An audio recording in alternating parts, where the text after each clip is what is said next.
The LA Clippers are 0-3 now since acquiring James Harden, or should I say since playing with James Harden. They got absolutely obliterated against the Dallas Mavericks by a score of 144 to 126.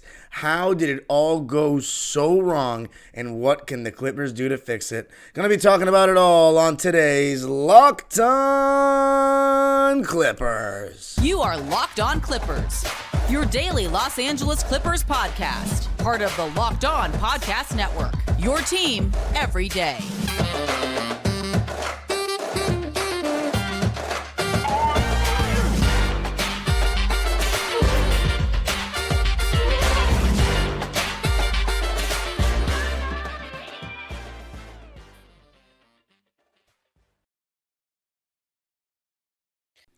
Yes, sir. You are locking in with the Clips. Thank you for making Locked On Clippers the first listen of your day, your team every day. I'm your host, Darian Vaziri, born and raised in LA and in my 19th season as a Clipper fan. You can also follow me on Twitter and Instagram at DimeDropperPod and subscribe to my own YouTube channel, Dime Dropper, where I went live after the Mavs game to give my raw reaction.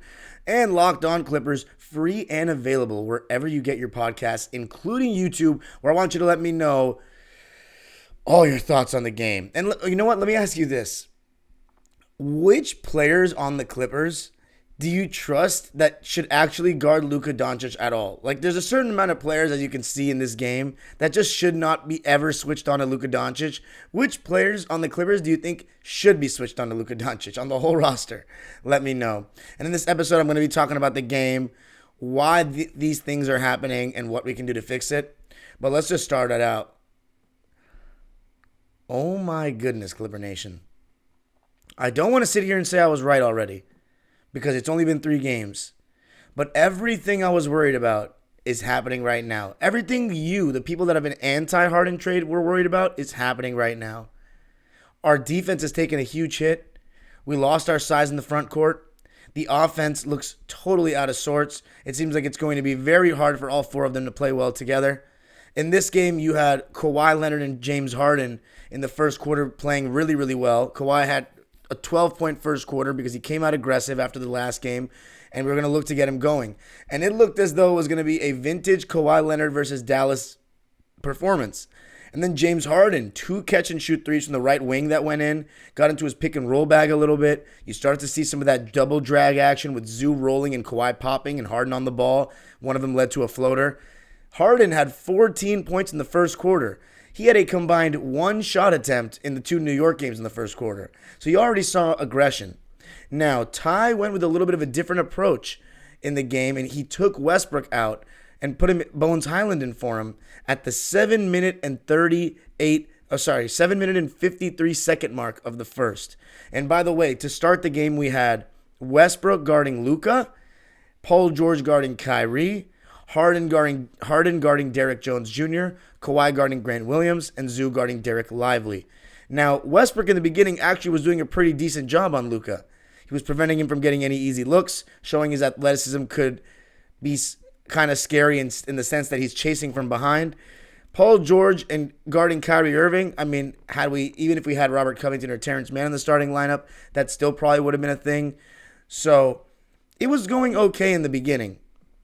Now, as the game went on and Harden and Kawhi were cooking, the Clippers were up 26-19. And then at the 2 minute and 28 second mark of the first quarter, PJ Tucker and Norman Powell came in for Kawhi and Zoo. That left, and then Westbrook came in for Harden just 14 seconds later. So now we have a lineup of Westbrook, Paul George. I'm sorry, not even Paul George. We have a lineup of Westbrook, PJ Tucker, Terrence Mann, Bones Highland, and Norman Powell. 3 guards, Terrence Mann and PJ Tucker at the 5. And we went from a 26-19 lead when PJ Tucker entered the game to trailing 39-33 when PJ Tucker exited the game for Zubats at the 9:39 mark of the second quarter. So we got outscored by 16 points. 13 points. 20-7. 20-7. Actually, no, yeah, 23-7. So, yeah, 16 points. When you put in guys that can't guard together, and that's what this trade has left us with, we don't have as many guys that can guard anymore. Russell Westbrook, when he played with that second unit, he was completely forcing it. He was coming up the court, a couple of no-pass possessions, just getting right into an isolation, which completely doesn't make the defense work. And it's just stagnant offense. No player on the Clippers touches the ball. And then a brick shot happens. And then Dallas, one thing I noticed they were doing was they were trying to push the ball more than I'd ever seen in the Luka era. They were looking like a younger, more athletic team than the Clippers. Of course, they added guys like Derrick Jones Jr. to the team, who's a high flyer.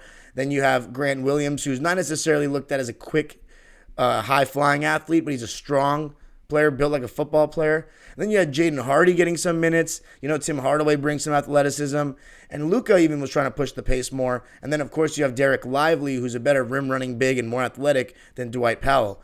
So the Mavericks, they were a much improved team. I got to give them credit, too, because they now have the defensive personnel around Kyrie and Luka that they lacked. They got Grant Williams. Derrick Jones Jr. looked really good. He was doing a great job on Paul George. And Luka Doncic and Kyrie Irving are starting to figure out the way to gel together and play together. And it's really hard to guard. And towards the end of that first quarter, Kyrie Irving was starting to get going. And a lot of them were just tough shots in transition, tough shots one-on-one, threes with the hand in the face. And that's one thing I got to say about the Mavericks.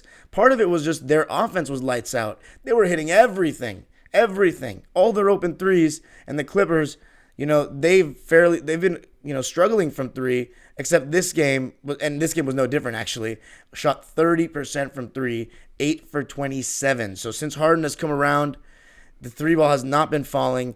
Dallas, on the other hand, shot 45% from three, 19 for 42, and Kyrie Irving and Luka Doncic were a combined 11 for 18 from downtown. Now, Westbrook in that lineup, which, by the way, you cannot be having three of your big four on the bench. I don't care if it's for a minute and a half. I don't care if it's for 30 seconds. You have these four guys. You got to have two of them in at all times. Now, entering the second quarter, the Clippers were up 33-30, and Paul George came in for Bones. So the non-2v2 people stagger was short-lived. We had Paul George back in the game to start the second quarter, up 33-30, but we could not really guard, because you got to think about it this way. If one guy gets blown off the bounce, or blown by, I got blown by and beaten off the bounce, confused there. But if somebody gets blown by, and our rotations are from guys that are 6'4", 6'6", 6'7", as the tallest guy. Paul George is the tallest guy. That's not much resistance. That's not going to be, really deterring guys when they go to the rim. The Mavs were getting 2 feet in the paint very easily. They were getting offensive rebounds. They were scoring easy baskets. And we just cannot afford to go another game without a backup big. PJ Tucker is not good enough anymore. He had a great career, but he's not good enough anymore. He doesn't get off the ground. His defense is still not quite good enough. He gets a couple of offensive rebounds. His open three, but that's about it. His open three he shot was so short. It was an air ball from the corner. He airballed. And when Luka scored after that air ball, that led to the timeout to make it 39-33. We get Zubats back in the game, but then Paul George can't get going. He, again, had another game where he's only shooting jumpers, and he shot himself out of the game. No easy baskets. And the first bucket he made was in the second half, and it was with 2 feet in the paint. I mean, Paul George, ever since Harden's come, has gone from the bully to the guy getting bullied. He's not playing with the same intensity. He's not driving to the rim. It seems like he's not getting the touches that he wants to get him in rhythm. And what I'm really learning about Paul George is, and I actually have already known this, he's such a rhythm player, and this has thrown off his rhythm. Now, granted, we've had games where we've seen Paul George go from aggressive to not aggressive even before the trade. But then I went back and looked at his numbers with Westbrook on the roster, and he only had one bad game to me. And that was the one at Golden State in the 5-game losing streak that we had with Russ, where we just got obliterated and nobody played well. But he was good in every other game besides that. Even the one that he was in, even ones that he was inefficient, he got his points by either getting to the line or shooting a lot. And our biggest criticism of Paul George, before this trade at least, is sometimes he can go from demigod one game to being passive the next. And this game he was no different. And after the game he comes out and says, I just wanted to be a glue guy because we've been struggling defensively and wanted to do the little things. But we can't, we didn't pay $45 million a year for a glue guy. So the mindset's just wrong. The second quarter was a complete disaster. It was an abomination. The guys just kind of rolled over and they looked like they had no fight left in them. They didn't even play the entire fourth quarter. It was a 33-4 run by the Dallas Mavericks. And at one point, Luka scored 15 straight points by himself. In the third quarter, he was absolutely eviscerating us. And towards the end of the second. It was a 38-38 third quarter, but when you're already down by over 20 points, then there's nothing to say. We didn't have anything in the fourth. Our bench warmers outplayed theirs. We even got Luka to come back in the game, which I thought was hilarious. Probably a little bit of an overreaction by Jason Kidd. But the game was done in the third quarter. We started PJ Tucker for Zubac in the starting lineup of the quarter, but it was a disaster. Kawhi Leonard's shots were short as the game went on, even though he finished with a fairly efficient stat line with 26 points on 8 for 15 shooting. But we turned the ball over too much. Westbrook and Paul George were horrendous. James Harden only shot 6 times and didn't score after the first quarter where he scored that 14 points.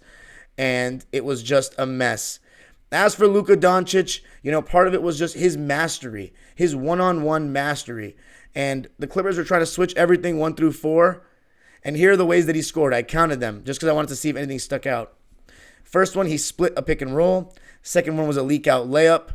And then he had a transition bucket, and he scored off a jump ball. Besides that, he had 2 wide-open threes. And then here are the players that he scored on one-on-one.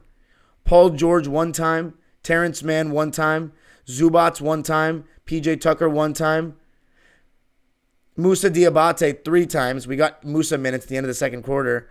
And then James Harden 3 times. And another thing that's been very consistent in these games, all 3 with James Harden, is that even our starters' defense falls off a cliff in the second half.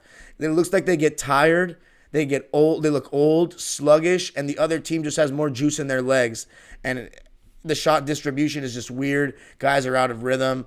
And coming up, going to be talking more about the rhythm, more about what it's doing to individual players, and why the Clippers are in deep trouble, even if the starting lineup finds a way to play better. Going to be talking about that coming up.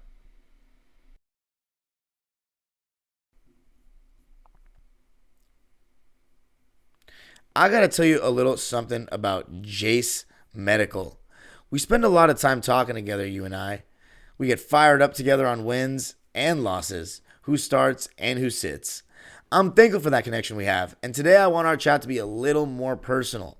I just learned that you can get a 1-year supply on ED medications. You realize what that means? Bring on extended travel, bring on the next natural disaster. You never know, we can have an earthquake here in Southern California. You are covered, my friend. You don't have to worry about whether or not you can refill your generics for Cialis, Viagra, or Revatio prescription. And this is possible because of our friends at Jace Medical. Go online right now at jasemedical.com to receive your 12-month supply on your daily medication. Remember to use promo code LOCKEDON at checkout for a discount as well. A verified customer had this to say about Jace. I'm thankful for this little service. Supply chain issues caused me to cut pills in half to have it. I ordered most of my daily meds with a year's supply. I also ordered antibiotic kit. I feel secure now. Prices are lower than local pharmacies. I highly recommend this for everyone. If you or someone you love would get some peace of mind by having a year's supply of any daily med, go to jasemedical.com to see if it's offered for you. Remember to use promo code LOCKEDON for $20 off your first purchase.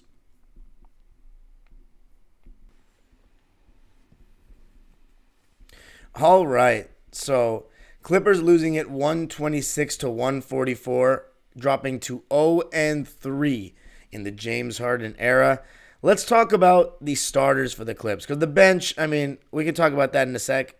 But the starters, if it's a Zubac, I really don't know how much longer I can defend the guy. Game after game goes by, and he's just not making a very big impact. He looks soft. He looks unconfident in his abilities. You have to literally just not pass it fast at all to complete a pass with him. There was one time where James Harden got to the basket in a pick and roll and kind of threw it over his head, with, of course, some pace, and it went right through Zubac's hands. And I'm just like, defensively, he's not making the same impact. And by the way, in this game, we actually blitzed Luka to start the game. We didn't play drop coverage. And that's why in the beginning, it felt like Luka wasn't shooting too much. He hadn't gone crazy on us yet. But when you have Kyrie Irving one pass away, it definitely changes things compared to before. Having a guy like Kyrie Irving in a 4-on-3 situation break down the defense, it's a huge luxury that's going to really help Luka and help teams. Or should I say, hurt teams in the sense that you got to pick your poison. If you're going to blitz Luka, you have the opportunity to have to, or I shouldn't say the opportunity, the punishment of having to defend Kyrie Irving in a 4-on-3 situation. So that's tough. But Zubac, there's no excuse. He has to play better, or else during the trade deadline, he might be out of here. Because the team went all in with this Harden trade. You got to figure out a way to get the most out of these guys. Let's talk about the four guys. Right now, the distribution is just too even, shots-wise. You got Westbrook with 11 shots, Kawhi Leonard with 15, and Paul George with 12. Since these guys have played together these 3 games, Harden has significantly the least amount of shot attempts, Kawhi number 1, and Westbrook has more than Paul George. That's a problem, that Westbrook has more than Paul George. And I'll tell you what, Russell Westbrook needs to calm down. He needs to calm down and stop shooting so much. But at the same time, he is not being put in a position that best maximizes him, and that was my whole hesitation with this trade. If we were going to trade Westbrook, that's fine. But I heard that he is not coming off the bench. That is not why he came to the Clippers. He came with the condition that he would start. I have zero confidence that James Harden will come off the bench. Them in the starting lineup together just doesn't make sense when you have 2 players better than them. I'm going to keep repeating it so those people that talk to me about it can get it in their heads.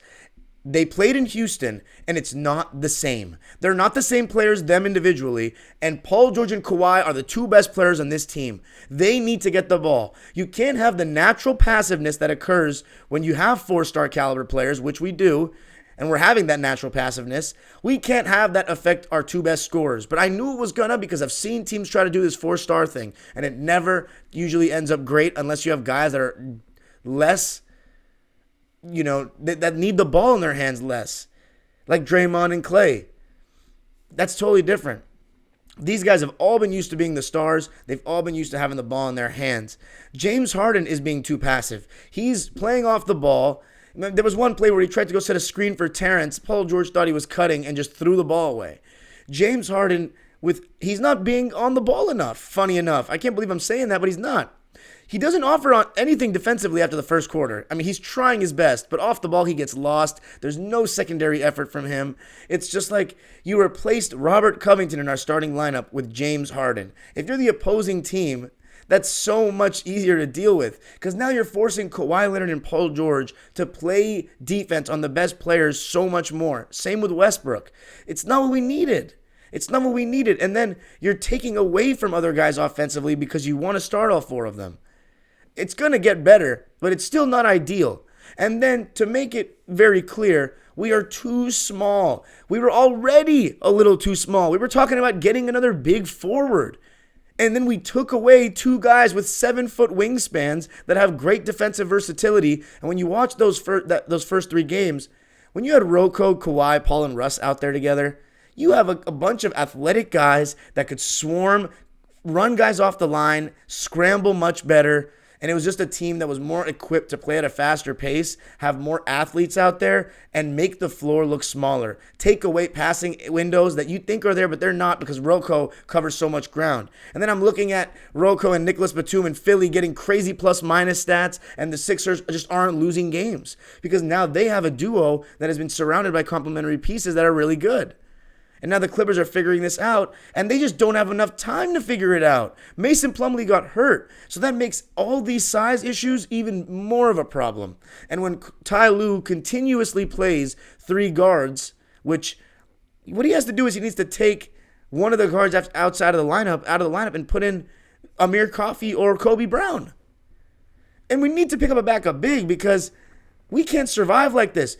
they keep saying it's going to take time. We don't have time. The West is too good, which is another reason why I didn't want to make this move.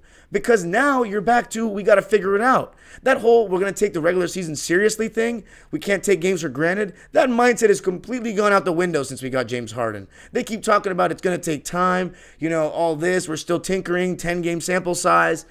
We're back to last season in that sense. And our defensive personnel is just not quite good enough. Kawhi and Paul are going to burn out in the second half. Even Westbrook. I mean, maybe not Westbrook, but Westbrook off the ball is just making it feel like the Lakers again, where he doesn't know how to act. He's pressing constantly. When he's in with his own lineup, he thinks he has to be the hero. It's like, I get it. Westbrook has to play a specific way. He's not very adaptable, but we had him in his perfect role, and then we just switched up on him. And it makes me wonder, he was apparently down for this trade. He should have known better from the Lakers. This is exactly what he looked like at times when you put LeBron next to him. You got to give Westbrook the reins. And I don't know why, because he's friends with James Harden. He was down for this. It's totally going to hurt him. There's going to have to be an uncomfortable conversation. And coming up, going to be talking about those uncomfortable conversations. What are we going to do? I got to tell you a little something about Prize Picks. Prize Picks is the best and the largest daily fantasy sports platform in North America. We're the easiest and most exciting way to play daily fantasy sports. It's just you against the numbers. With basketball season here, you can now pick combo projections across football and basketball from the Specials League, a league created specifically for combo projections that includes 2 or more players from different sports or leagues. For example, you can go with, let's go Paul George plus Cooper Kupp at a combo of 7.5 3-pointers made plus receptions. Prize Picks even offers a reboot policy so that your entries stay in place even if one of your players gets injured. For football and basketball games, if you have a player who exits the game in the first half and does not return in the second, that player is rebooted. Prize Picks is the only daily fantasy sports platform with an injury insurance policy. Go to prizepicks.com/LockedOnNBA and use code LockedOnNBA for a first deposit match up to $100. That's prizepicks.com/LockedOnNBA and use code LockedOnNBA for a first deposit match up to $100. Prize Picks, daily fantasy sports made easy.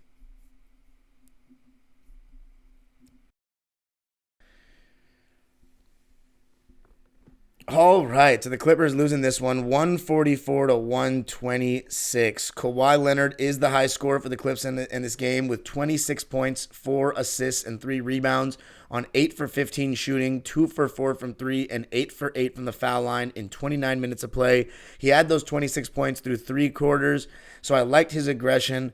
The only thing I'll say is defensively, Kawhi still doesn't look that great. Robert Covington definitely made him look better. Just having more length and size in the court, athleticism, just makes everyone's life easier. And now that you have James Harden and Westbrook together in the backcourt and a lot more small lineups, one guy gets beat, a guy rotates, a shot goes up. Who's giving that secondary help at the rim?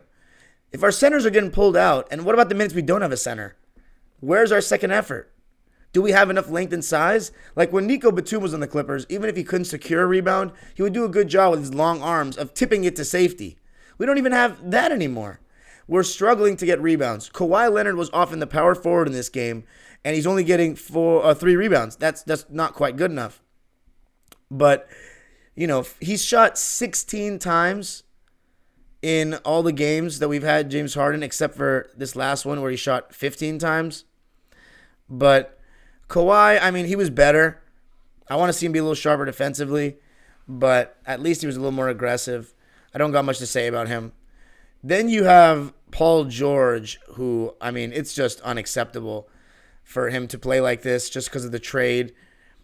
8 points. He also got into foul trouble, so that really hurt the Clippers. 3 fouls in the first half. 8 points, 3 rebounds, 2 assists, 2 turnovers. 3 for 12 from the field, 1 for 7 from 3, and he only got to the foul line 1 time. Since James Harden has arrived for the Clippers, Paul George is shooting 12 for 43. So do what you will with that data. And then you have Russell Westbrook, who I think played better in the third quarter, but 14 points, 5 rebounds, 2 assists, 3 steals, 2 turnovers. He was a minus 26, which was the worst of any starter, and it was partially because of that lineup where he was just gunning. He was 5 for 11 from the field. I like that he only shot 1 3 and missed it, and that's fine. 4 for 5 from the line, but he only played 20 minutes, and I didn't like what I saw. The game was over at halftime, and Westbrook and Paul George were terrible at halftime. The only players that were playing well were Harden and Kawhi. Harden, 14 points, 5 rebounds, 3 assists, 2 steals, 2 turnovers, 3 for 6 from the field, 2 for 3 from deep. I liked what I saw on the ball, but as the game progresses in every game, he's had that stretch in every game in the first half where he looks great offensively, and then he disappears and his defense just falls off. The Clippers are now 0-5 on the road, 3-5 overall. They're on a 4-game losing streak. First one was at the Lakers, and then you had the New York losses, and now the loss to the Mavs. Terrence Mann and Bones Highland and Moussa Diabate actually looked pretty decent in this game. Terrence had 11 points, 6 rebounds, and 3 assists on 5 for 8 shooting. Bones Highland had 17 points, 4 rebounds, and 6 assists on 5 for 9 shooting. And then Moussa Diabate had 11 points and 9 rebounds. Clippers shooting 49% from the field, but they shot 10 less shots. They also shot 10 more free throws, by the way, but we just got killed on the 3-ball. They had 11 more threes than us, and it was the same story against Brooklyn as well, that they killed us with the 3-ball. And so let me see what I think should change. Let me tell you. First off, this starting lineup has to change. I don't think it's gonna, but it has to. Westbrook and Harden off the ball so much is terrible for their games. They're both not very good off the ball. It's making Westbrook play out of character. It's taking the ball away from Paul George and Kawhi. It feels very take-turnsy. It feels like every time down on a dead ball, Ty's just calling out a set for one of them, and it's just, oh, here, it's your turn, Kawhi, for your play. Now it's your turn for your play. It's not fluid, and we're struggling to get stops and rebounds. The first quarter, we got some stops and rebounds, got out and ran. But I just don't feel like that's sustainable for the whole game, that these guys, that foursome, can play good defense for a whole game. So it's not a very good defensive lineup. Mike, when we were given the announcement that Terrence Mann was going to start, Kawhi Leonard and Paul were technically going to be like the 4, guys playing the 4. But our better rim protection was going to be having better defenders out there to prevent line drives to the basket, to prevent guys getting beat. So staying in front of the ball plus Zubats was our rim protection. Now we have a harder time staying in front of the ball because our best players are being forced to guard more. We have a negative defender out instead of Robert Covington with James Harden, and Zubats isn't playing well. So we're all out of whack, and now we have to relearn chemistry. So what do we got to do? We got to make a change. I think Harden, based on the way Westbrook was playing with the starters, should go to the bench. I know a lot of people feel Westbrook should go to the bench. That's okay too. I don't care. One of them needs to go to the bench, or we should trade one of them. Simple as that. Because I just don't see this foursome starting that's going to work. It's just not good enough defensively. It's too all over the place offensively. Then we should never have 3 of the big 4 out at the same time. We need to understand that Kawhi and Paul are healthy right now. That's another reason why I didn't want to make the trade. We had them healthy. Keep it going. Take advantage of it and see what we can do. But now that they're healthy, we're going to have to go through this adjustment period with Harden. Everybody gets, meshes together. It's going to take a while. And then if they get hurt, what? We start playing well without one, and then we're like, oh, do we even need that guy? And then that whole conversation starts. I've seen it so many times. We have to take advantage of the time that they're healthy. And right now, having this trade happen after training camp when we made this whole identity of we want to play fast this year, we want to be a top 5 defense, throw it all out the window now. Throw it all out the window because the way they're talking, the way they're playing, and it's very evident by making the move, it's a different team now. That's too small. What do? We got to pick up a backup big. We got to. We cannot roll out PJ Tucker at the 5. It just can't happen. I'd rather run Musa at the 5 at this point. We shouldn't play PJ Tucker at all, honestly. Play Kobe Brown. And you're going to have to take Bones Highland probably out of the rotation. Because even that strategy, you're going to stagger Westbrook or Harden. You're going to have 3 guards in at once. Unless you just take out Bones and make sure that at all times you only have Russ and Powell together or Russ and Bones. And by the way, Ty Lue after the game said Harden can't play without a big man right now because he's not in good enough shape to switch 1 through 5. in that lineup, which is crazy to say that, but yikes. What else can the Clippers do? Paul George needs to be more aggressive. Westbrook needs to shoot less. I'm just afraid that it's just the mix is so hard to find, the balance. I don't think we can get the best version of these guys with all of them together starting. That's my opinion. Let me know, though. And by the way, I also want to say the Mavericks were also just on a heater offensively. Like, some of the plays were decent defense against Luka, but he's just so exceptional. And you know how Luka does against us. It's just crazy. He had let me check how many points he had. I think he had 44. And Kyrie had 30.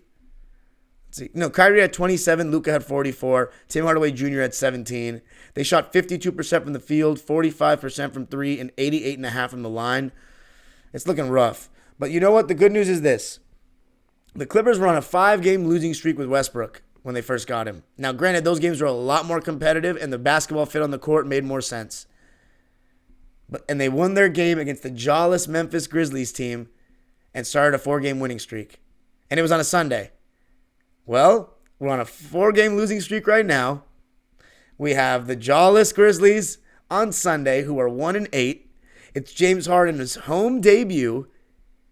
We haven't lost a home game, and I'll be in the building. So let's continue staying undefeated at home. Let's welcome James Harden with open arms and get that W, because all it takes is one win, and that can change everything. My thing is, in the long haul, we're not a very good team unless we make a move. We can beat Memphis, but we're not a very good team unless we make a move. However, things can change with one win. Let me know who you think can actually guard Luka Doncic. Who should even be allowed to do it? Let me know in the comment section. Locked On Clippers is free and available wherever you get your podcasts. Make sure you subscribe and hit the notification bell so you follow along the entire journey, the circus, roller coaster ride that it's going to be this season for the Clippers. You'll be having it covered right here by your boy on Locked On Clips. And if you want, you can follow me on Twitter and Instagram at DimeDropperPod. Subscribe to my own YouTube channel, Dime Dropper, for even more LA Clipper content. And I'm going to have a video of the game that I attend on Sunday, Harden's debut, on my YouTube channel Sunday. If you're at the game, holler at your boy. I'd love to hear from you. The age-old proverb continues, go Clippers.